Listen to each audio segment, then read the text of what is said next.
ہمارے چینل میں خوش آمدید۔ چلیں شروع کرتے ہیں آج کی کہانی۔ جنت کا تعلق ایک میراثی خاندان سے تھا۔ جنت لوگ شادی بیاہوں میں گانا بجانے کا کام کرتے تھے۔ چونکہ شادیوں کا کام روزانہ کی بنیاد پر نہیں ہوتا تھا تو اپنے اخراجات پورے کرنے کے لیے جنت کی ماں شہناز، جسے سب شنو کے نام سے پکارتے تھے، وہ بڑی بڑی کوٹھیوں میں کام کرنے جاتی تھی۔ جنت بھی اپنی ماں کی مدد کے لیے ساتھ جاتی تھی۔ جنت سے 2 بڑے بھائی تھے، ایک بھائی شادی شدہ اور 2 بچوں کا باپ تھا اور دوسرا کنوارا تھا۔ جنت بھی کنواری اور جوان تھی جو گھر کے کام کاج میں اپنی بھابھی کا ہاتھ بٹاتی تھی۔ ان کے ساتھ ان کے چچا کی فیملی رہتی تھی۔ چچا کے ایک بیٹا اور ایک بیٹی تھے۔ یہ سب لوگ اکٹھے ہی رہتے تھے اور جنت بچپن سے ہی اپنے چچا کے بیٹے ساجد سے منسوب تھی۔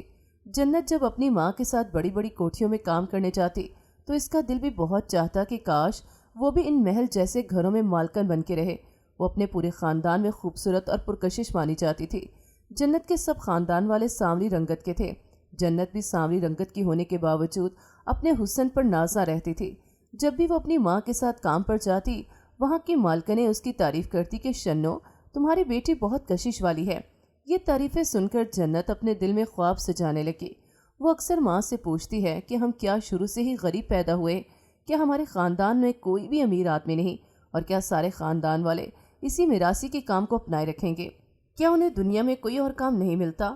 کوئی بھی ہمارے خاندان میں زیادہ پڑھا لکھا نہیں، 2 4 جماعتیں سب پڑھے ہوئے ہیں، وہ بھی سرکاری اسکولوں میں۔ ہم جب اسکول جاتے تھے تو بچے ہمیں میراثی میراثی کہہ کر مذاق اڑاتے تھے۔ بیبے ابا یہ کام چھوڑ کیوں نہیں دیتا؟ اس کام میں سب ہمیں ذلیل کرتے ہیں۔ شنو اسے سمجھاتی، بیٹا ہم ان پڑھ لوگ ہیں، ہمارا سارا خاندان ان پڑھ ہے، ہمارے دادا پردادا سے لے کر اب تک سب نے ہی اسی پیشے کو اپنائے رکھا۔ یہ لوگ اپنے باپ دادا کے پیشے پر فخر کرتے ہیں اور اسے چھوڑ نہیں سکتے، کیونکہ اگر بالفرض چھوڑ بھی دیں تو ان کے پاس نہ تعلیم ہوتی ہے اور نہ ہی کوئی اور ہنر، تو پھر یہ لوگ کیا کریں؟ اور اپنے پیشے میں یہ لوگ طاق ہوتے ہیں اور ان کی تربیت بچپن سے ہی کی جاتی ہے، تو یہ پھر اسی پیشے کو اپنانے میں مجبور ہو جاتے ہیں۔ جنت چاہتی کہ اس کے حسن پر کوئی امیر زیادہ فدا ہو جائے تو پھر اس سے پیار ہو جائے اور وہ اس کے ساتھ اپنے گھر والوں کو زبردستی منا کر شادی کر لے اور اس کا امیر بننے کا خواب پورا ہو جائے۔ گھر میں جو اس کے چچا کا بیٹا ساجد اس کا منگیتر تھا، وہ اس پر فدا رہتا تھا، اس کے آگے پیچھے پھرتا تھا، وہ اسے بالکل لفٹ نہ دیتی تھی۔ حالانکہ وہ بھی اس کی طرح پرکشش تھا اور سارے خاندان کی لڑکیاں اس پر مرتی تھی کہ ہماری شادی ساجد سے ہو جائے، مگر ساجد کسی کی طرف آنکھ اٹھا کر بھی دیکھنا پسند نہ کرتا تھا۔ سب خاندان والے کہتے کہ یہ ابھی سے اس پر اتنا فدا ہے تو شادی کے بعد تو اور بھی مجنوں بنا پھرے گا۔ جنت کی ماں جن چند گھروں میں کام کرتی تھی، ان میں 1 2 گھر ہی ایسے تھے جن میں جوان لڑکے موجود تھے۔ جنت ان کے آگے پیچھے پھرتی تھی اور ان کے کام بھاگ بھاگ کر کرتی تھی، مگر ان میں سے ایک کا رشتہ گھر والوں نے اپنے جیسے لوگوں میں ہی ڈھونڈ لیا اور اس کی شادی کی تیاریاں شروع کر دیں۔ جنت بہت مایوس ہوئی، اس کا دل ٹوٹ گیا اور وہ اداس ہو گئی۔ پھر اچانک بیٹھے بیٹھے اسے خیال آیا کہ چلو جب ان کے گھر شادی ہوگی تو وہاں پر ان لوگوں کے مہمان وغیرہ بھی تو آئیں گے، تو پھر وہ بھی شادی پر اچھی طرح تیار ہو کر پھرا کرے گی، تو ہو سکتا ہے کہ وہاں کسی مہمان کو وہ پسند آ جائے اور وہ امیر بن جائے۔ پچھلے غم کو بھول کر وہ پھر نئی آس کے ساتھ خوشی خوشی ان کے گھر میں شادی کی تیاریوں میں پیش ہونے لگی۔ ویسے بھی اس گھر کی مالکن انہیں اب واپس گھر بھی نہیں جانے دیتی تھی کہ کام بہت ہے، اور مہمان بھی کچھ ان کے گھر ٹھہرے ہوئے تھے، اور مالکن نے اسے کافی اپنے پرانے کپڑے بھی اور کچھ دوسری چیزیں، پرس، جوتے، میک اپ اور جویلری وغیرہ بھی پہننے کے لیے دے دی تھی، جن کو پا کر وہ بہت خوش ہو گئی تھی۔ اور اس نے کچھ چیزیں ساجد کی بہن کو بھی دے دی کیونکہ کافی زیادہ تھیں اور وہ بہت زیادہ خوش ہو گئی تھی۔ وہ سلائی کا کام جانتی تھی اور اجرت پر لوگوں کے کپڑے سیتی تھی، تو جب کوئی پرانے کپڑے دیتا تھا تو ساجد کی بہن بالکل اس کے ناپ کے اس کو کر کے دیتی تھی، بلکہ مالکن اسے دیکھ کر کہتی تھی کہ تم تو وہ کپڑے فوراً اپنے نام کے سیٹ کروا لیتی ہو جو میں تمہیں دیتی ہوں۔ اس پوری شادی میں وہ بھاگ بھاگ کر سب کے کام پھرتی سے کرتی رہی اور مالکن اس کی تعریفیں کرتی رہی اور جنت بہت خوش ہو کر اور جان ہلکان کرتی رہی۔ جب مالکن اسے ساتھ ہوٹل لے جانے کے لیے جلدی سے تیار ہونے کا کہتی تو وہ منٹوں میں ان کی دی ہوئی چیزوں سے فٹافٹ تیار ہو کر میک اپ اور جویلری وغیرہ پہن کر جب باہر آتی تو مالکن کے علاوہ بھی کچھ مہمان عورتیں اس کی تعریف کرتی کہ وہ بہت خوبصورت لگ رہی ہے، اور وہ اپنی تعریفیں سن کر آس لگا لیتی کہ ضرور اب کسی امیر زادے کی نظر اس پر پڑے گی اور پھر اس کی من کی مراد پوری ہو جائے گی۔ جنت ان امیروں کے ٹھاٹ باٹ دیکھ دیکھ کر حیران ہوتی رہتی۔ ایک تو ان کے مہمان بھی ان کی طرح کم نہ تھے، وہ سب بڑی بڑی چمچماتی گاڑیوں میں آتے عورتوں کے لباس اور فیشن ایسے ہوتے کہ جنت رشک سے انہیں دیکھتی رہتی۔ جب وہ پارلر سے تیار ہو کر آتی تو کسی ماڈل سے کم نہ لگتی تھی۔ اس سے بھی وہ اپنے ساتھ کبھی پارلر لے جاتی تو جنت کا بھی بہت جی چاہتا کہ اے کاش وہ بھی ان لوگوں کی طرح اچھے سے تیار ہو، اپنے بالوں کی کٹنگ کرائے، مگر اسے تو مالکن جھوٹے منہ بھی نہ پوچھتی تھی، کیا تم نے بھی میک اپ کروانا ہے؟ جب وہ میک اپ کا بل دیتی تو ششدر رہ جاتی کہ اتنا زیادہ بل میک اپ کروانے کا بنتا ہے۔ وہ ایک ملازمہ کی طرح ان کا سامان اٹھائے جاتی اور اتنی دیر وہاں بیٹھ کر اسے ان کا انتظار کرنا پڑتا۔ کبھی تو رش ہو جانے کی صورت میں اسے پارلر کے باہر ویٹنگ روم ایک گھنٹوں انتظار کرنا پڑتا۔ اسے بعض اوقات شدت کی بھوک بھی لگی ہوتی، مگر وہ کچھ بھی کھانے کو مانگ نہ سکتی۔ بھوکی پیاسی بیٹھی رہتی، دوسروں کو جوس، چپس اور دوسری چیزیں کھاتے دیکھتی رہتی۔ کوئی اس کی طرف دھیان دینا بھی گوارا نہ کرتا، اپنے موبائل پر لگی رہتی۔ پھر اس کی ماں نے اس کے بتانے پر اسے جوس کی خالی بوتل دھو کر پانی سے بھر کر ساتھ دے دیتی کہ کم سے کم بھوک تو نہیں مٹا سکتی مگر پیاس تو مٹا سکتی ہے۔ ڈھیروں کھانا بچ جاتا تھا مگر مالکن کو اتنی ہوش نہ ہوتی کہ اس کو کھانا ساتھ دے دیتی۔ کبھی اتفاق سے سامنے ہوتی تو کہہ دیتی کہ یہ بچا ہوا کھانا تم گھر لے جانا۔ ان کے بڑے سے گھر کو بھی خوب اچھی طرح سجایا گیا تھا اور ان کے گھر کے لان کو بھی فنکشنز کرنے کے لیے ڈیکوریٹ کیا گیا تھا۔ ڈیکوریٹ کرنے والا عملہ بڑی تعداد میں جلدی اس کے انتظام میں لگا ہوا تھا۔ جنت کو وہاں دن رات رہنا اچھا لگتا تھا، حالانکہ ان کو نیچے قالین پر ہی بغیر تکیے اور گدے کے سونا پڑتا تھا۔ اپنے کپڑوں کے دوپٹے ہی وہ اوڑھ کر سو جاتی تھی۔ ان کو خود بھی اس گھر میں کھانے کی جرت نہ ہوتی تھی۔ ادھر ایک بزرگ مہمان خاتون ان کا خیال کر لیتی اور انہیں کھانے کا بھی کہتی رہتی، جس سے وہ کھانا کھانے کے قابل ہوتی تھی، کیونکہ گھر کا ہر فرد بہت مصروف نظر آتا تھا۔ مردوں سمیت سب نے روز پارلر بھی جانا ہوتا تھا۔ ہر وقت ان ماں بیٹیوں کو آوازیں ہی پڑتی رہتی تھی، ایک سیکنڈ بھی ان کو آرام سے بیٹھنا نصیب نہ ہوتا تھا۔ اس گھر میں آئی ہوئی ایک رحم دل بزرگ عورت ان کو اتنا گدھے کی طرح ہر وقت کام کرتے دیکھ کر بہت متاثر تھی۔ ان کی تعریف کرتی کہ وہ دونوں ماں بیٹیاں بہت محنتی اور اچھی ہیں، لالچی نہیں ہیں، نہ کسی کے آگے اپنی غربت اور مسائل کا رونا روتی ہیں، کھانا مل جائے تو کھا لیتی ہیں، مانگتی نہیں ہیں۔ اس نے انہیں انعام کے طور پر کچھ پیسے بھی دیے تو جنت کی ماں نے خوش ہو کر حسب عادت انہیں بہت سی دعائیں بھی دی اور وہ بزرگ اس کی دعائیں دینے سے بہت خوش ہو گئی اور ان کا خیال رکھنے لگی۔ اس عورت کو جب پتہ چلا کہ جنت کے باپ بھائی میراثی ہیں اور شادیوں میں گانے بجانے کا کام کرتے ہیں تو اس نے ان لوگوں کو رات کے ایک فنکشن میں مدعو کر لیا۔ گھر کی مالکن نے منع کرنے کی کوشش کی مگر چونکہ وہ اس کے شوہر کی پھپھو تھی اور شوہر اسے بہت اہمیت دیتا تھا تو اسے مجبوراً ماننا پڑا، کیونکہ وہ عذر پیش کر رہی تھی کہ پھپھو اگر آپ نے میوزک والوں کو سننا چاہتی ہیں تو ہم باقاعدہ طور پر کسی پروفیشنل میوزک والے گروپ کو بلوا لیتے ہیں، مگر وہ نہ مانی اور بولی شادی میں رونق انہی لوگوں کے دم سے ہی لگتی ہے۔ مجبوراً مالکن کو جنت کے گھر کے مردوں کو بلانا پڑا۔ جنت نے بہت ہدایت کی کہ نہا دھو کر صاف ستھرے کپڑے پہن کر آئیں اور ساتھ پلاسٹک کے جوتے بھی صاف ستھرے ہوں، ناخن صاف اور کٹے ہوئے ہوں۔ اس نے ان کو پیسے بھی دیے جو اس بزرگ عورت نے اسے دیے تھے کہ بال وغیرہ بھی کٹنگ کروا کر آنا اور بالوں میں تیل بالکل نہ لگانا۔ ساجد نے سب کو خود اس کی بتائی ہوئی ہدایات پر تیار کروایا، سب کے جوتے نئے لیے، خود بھی اچھا سا تیار ہوا اور عید والے کپڑے سب نے پہنے۔ وہ کافی بہتر سب لگنے لگے۔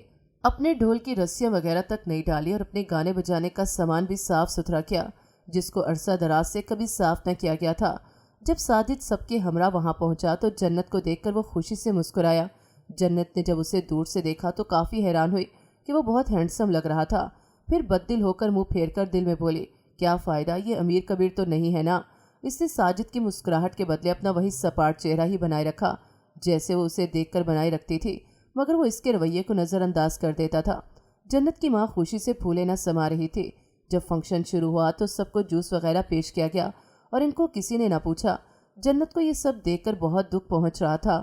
پھر اسی بزرگ عورت نے دلہے کے سر پر نوٹ رکھنے شروع کیے تو جنت کے بھائی اور چچا زاد نوٹ پکڑنے لگے۔ اس عورت کی دیکھا دیکھی باقی لوگوں کو بھی جوش آیا اور انہوں نے بھی دلہے کے سر پر نوٹ پھینکنے شروع کر دیے۔ دلہے کا باپ آیا تو اس کے سر پر بھی نوٹ مارے گئے اور بھاگ بھاگ کر جنت کے گھر والے نیچے فرش سے نوٹ چننے لگے۔ کوئی ان پر پاؤں رکھ کر گزر رہا تھا اور کوئی کرسیوں کے نیچے گرے ہوئے تھے۔ کچھ مہمان شرارتی بچے بھی ان کے پیسے شرارت میں چن رہے تھے۔ ایک بچے نے شرارت میں نوٹ پھاڑ بھی دیا تو جنت کے چچا زاد نے وہ پھٹا ہوا نوٹ بھی اٹھا لیا۔ ایک دو عورتیں بیٹھی تعریف کرنے لگیں کہ ان کی آواز کتنی اچھی ہے اور دوسری بولی ویسے کافی صاف ستھرے لوگ ہیں، عموماً یہ لوگ اتنے گندے میلے کچیلے ہوتے ہیں کہ ناخن گندے بڑے ہوئے، میل پھنسی ہوئی اور پاؤں اور جوتے تو بہت ہی مٹی سے اٹے ہوئے ہوتے ہیں اور ان کے کپڑوں سے گندی پسینے کی بو آ رہی ہوتی ہے۔ میں سوچ رہی تھی کہ کیوں آنٹی ان لوگوں کو بلا کر سب کا موڈ خراب کرنا چاہتی ہیں۔ मगर सबने काफ़ी इंजॉय किया और काफ़ी सबने पैसे भी लौटाए। एक दो जवान लड़कियां तो साजिद को देखकर बोली, काश ये अमीर होता तो मैं तो इससे फौरन शादी कर लेती। दूसरी भी तायद करते हुए बोली, हाँ काफ़ी हैंडसम है। जन्नत जो इन सब की बातें सुन रही थी दिल में बोली, अगर ये अमीर होता तो फिर मैं ही क्यों ना इससे शादी पर राजी होती, जबकि ये मेरा दीवाना भी है। जन्नत के घर वाले अपना प्रोग्राम ख़त्म कर चुके थे और काफ़ी थक भी गए थे। इतनी देर से मुसलसल ऊंची आवाज़ में गा बजा रहे थे और नाच रहे थे। बुजुर्ग औरत ने इनको भी खाना पिलाने की हदायत करके कुर्सी पर बैठ गई। वेटर सब मेहमानों को खाने पीने की चीज़ें पेश कर रहे थे। जन्नत के अब्बा ने मालकन के शोहर से जाने की इजाज़त मांगी तो मालिक कदरे रहम दिल था, उसने जेब से कुछ रकम निकाली और उनको देते हुए बोला, बैठो कुछ खा पी कर जाना। और वेटर को उनको कुछ खाने पीने का देने का कहकर जल्दी से चला गया। वो बैठने की जगह देखने लगे और किसी ने इनको कोई कुर्सी पेश ना की। और जन्नत की माँ और जन्नत की भी जरूरत न थी कि वो उनको कुर्सियाँ दे सके या खुद से उनको कुछ खाने का पूछ सके। वो दोनों मेहमानों की खातिरदारी में लगी हुई थी और साथ साथ एक नज़र उनको भी देख लेती थी। इनको कभी इधर से आवाज़ें पड़ रही थी और कभी उधर से, और वो जी जी करती भाग भाग कर उनके हुक्म की तामील कर रही थी। और जन्नत ने देखा कि वेटर एक ट्रे में उनके लिए कुछ खाने पीने के लिए लाया और वो वहीं ज़मीन पर बैठकर खाने पीने लगे। साजिद ने दूर से जन्नत को भी ऑफ़र पेश की तो वो अकड़कर इनकार में गर्दन हिलाती चल पड़ी। जन्नत के अबू ने आवाज़ देकर बीवी से कहा, शन्नो तू भी आके कुछ खा ले।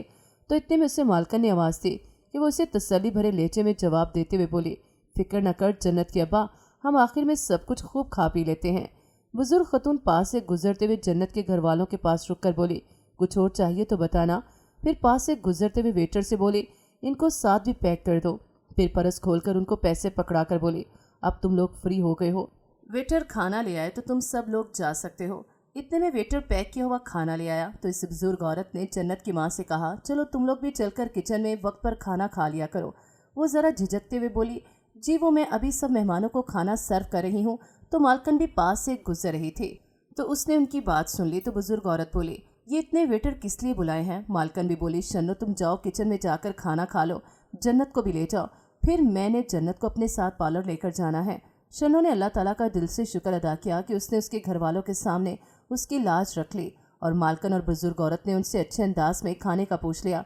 शन्नो के शौहर ने खुश होकर बीवी की तरफ देखा और मुस्कुरा दिया, जबकि साजिद जन्नत को किचन में जाते हुए दूर से देखता रहा।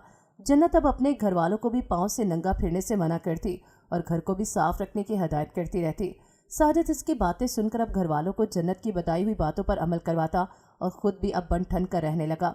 जन्नत अपनी मालकन के बेटे की शादी को बहुत इंजॉय भी कर रही थी और कोशिश करती कि कोई उसे पसंद कर ले, मगर कोई जवान इसको लिफ्ट न कराता तो वो मायूस हो जाती। इसी शादी में इस बुजुर्ग औरत का बूढ़ा भाई बेग साहब उसे बहाने बहाने से अपने पास काम के लिए बुलाता रहता। इसके जवान बच्चे, बहुएं और बेटे भी थे। जन्नत इस पर ध्यान न दे रही थी, सब उसे बेग साहब कह के पुकार रहे थे। जब उसने जन्नत को कुछ ज़्यादा ही लिफ्ट देनी शुरू की तो जन्नत सोचने पर मजबूर हो गई कि आखिर ये बुढ़ा खूसट क्यों इसके पीछे पड़ा रहता है।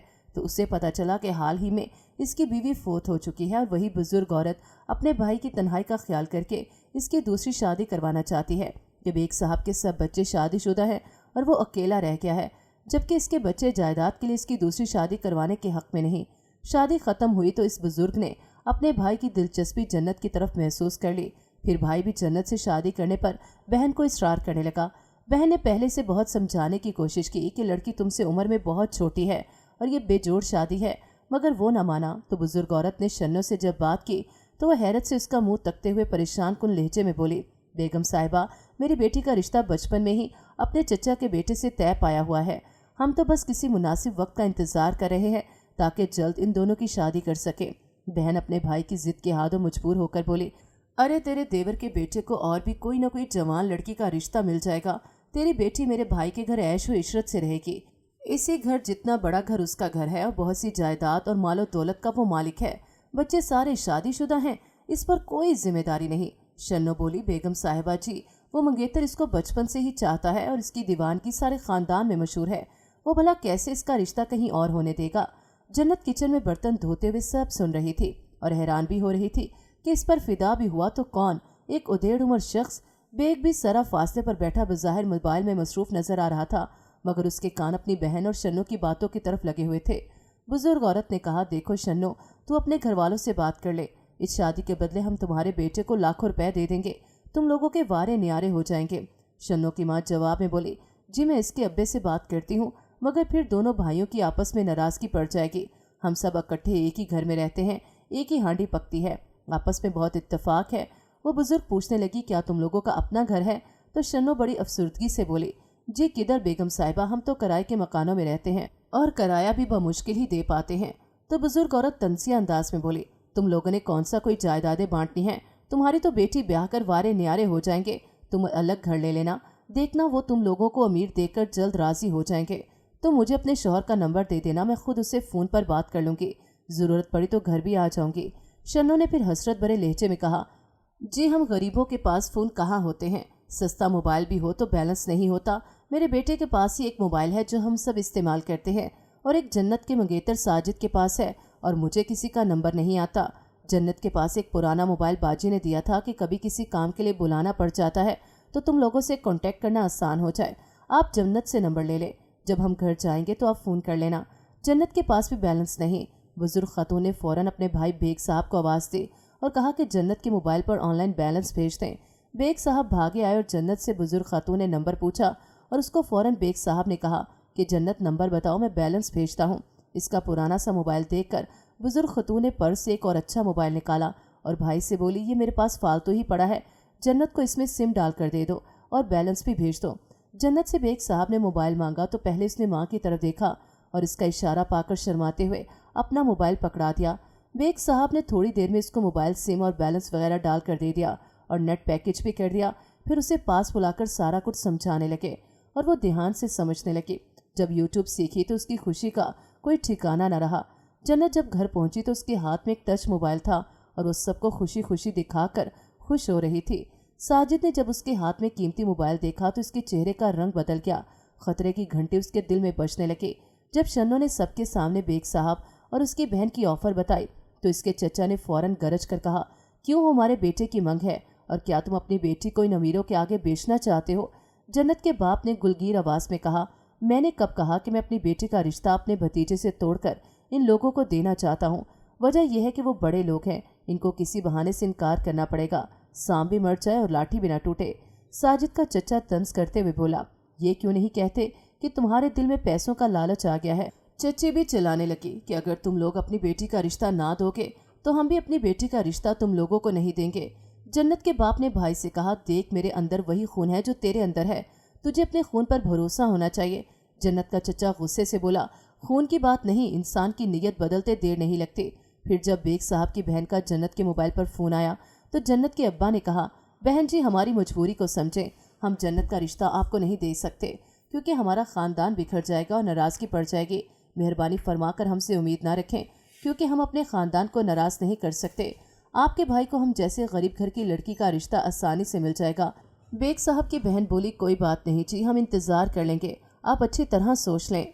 हमारी भी मजबूरी है कि मेरे भाई को आपकी बेटी ही भाग गई है और वो उसी से ही शादी करना चाहता है। जन्नत ने जब ये सुना कि वो भी किसी अमीर आदमी को भाग सकती है तो इसके दिल की कली खिल गई। वो सोचने लगी, चलो जवान अमीर न सही, बूढ़ा ही सही। उसने वालदैन को जिद करनी शुरू कर दी कि वो बेग साहब से ही शादी करेगी। आखिर मजबूर होकर वालदैन ने जन्नत से इस शर्त पर हाँ की कि फिर उसका हमसे ताल्लुक़ हमेशा के लिए ख़त्म हो जाएगा। वो इस बात पर भी मान गई। साजिद बेहद परेशान और उदास था। उसके वालदैन ने जन्नत के वालदैन से कहा कि अगर आप बेटी से हमेशा का नाता तोड़ेंगे तब हम भी अपनी बेटी का रिश्ता आपको दे देंगे और फिर पहले की तरह ही इकट्ठे रहेंगे। इधर जन्नत का निकाह होगा और इधर हम अपनी बेटी आपके बेटे को निकाह करके दे देंगे। वो मान गए और उन्होंने बेग साहब की बहन को हाँ कर दी। बेग साहब की बहन इनके घर काफ़ी कुछ मिठाइयाँ और खाने पीने का सामान लेकर आ गई। जन्नत के लिए दुल्हन वाला जोड़ा और जेवरात और दूसरी चीज़ें लेकर आ गई।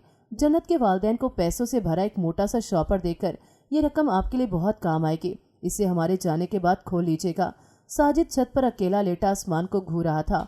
किसी ने उसे छेड़ना मुनासिब न समझा। बेग साहब की बहन मौलवी साहब को साथ लाई हुई थी। इधर मोहल्ले के मौलवी साहब को भी जन्नत के चचा ले आए। जन्नत तैयार होकर निकाह करके खुशी खुशी बड़ी सी गाड़ी में बैठकर रुखसत हो गई। इसकी माँ आंसू बहाती रही। साजिद अपनी बहन के निकाह पर भी नीचे न आया। साजिद की बहन ने देखा वो नोटों वाला शॉपर किसी ने नहीं उठाया तो उसने जल्दी से उठाकर अपने कब्जे में कर लिया। सब उदास और रो रहे थे मगर साजिद की बहन अपने निकाह से बहुत खुश थी क्योंकि वो अपने मंगेतर को बहुत चाहती थी और जन्नत के रिश्ते की वजह से उसे अपने मंगेतर को खोने का डर पड़ गया था। जन्नत जब अपने शौहर के साथ उसके घर पहुंची और जब गाड़ी एक बड़े और खूबसूरत घर के आगे रुकी तो वो बहुत खुश होकर सोचने लगी, अब तो वो इस घर के कोने कोने को देखेगी और खुश होती रहेगी। जन्नत को कमरे में छोड़कर बेग साहब की बहन वापस अपने घर चली गई। एक मुलाजमा खाने पीने का काफ़ी सामान एक ट्रॉली में रख कर ले आई। बेग काफ़ी देर बाद कमरे में आया। इतनी देर मुलाजमा उसके पास बैठी रही। जन्नत ने घर भाई के नंबर पर फ़ोन किया तो उन्होंने फ़ोन ना उठाया।